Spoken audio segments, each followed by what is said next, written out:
auki tuolla infopaviljongin puolella.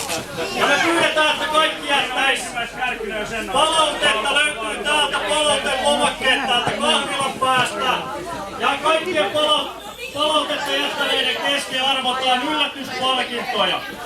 Ja Inkku, kerrotko vähän, että minkälaista muuta toimintaa meillä on, eli minkälaisia yhteistyökumppaneita meillä on tänään paikalla? Kiitos Teemu.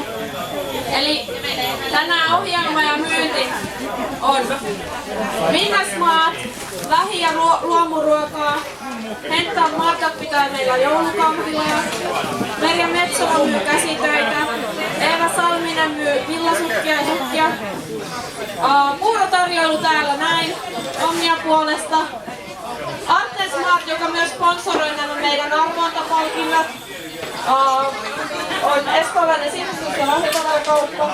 Satumaa Organics myy luomutuotteitaan. Emil Halmeen leipomosta saa ostettua joululimppuja.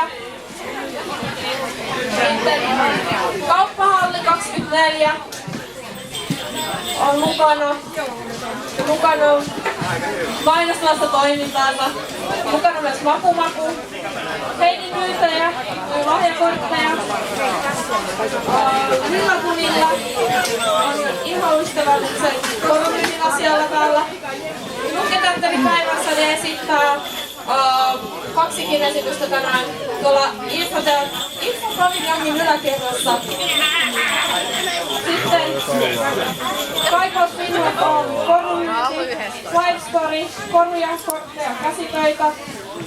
Iltapäiväkerho Linkkukato markkinoi ja myy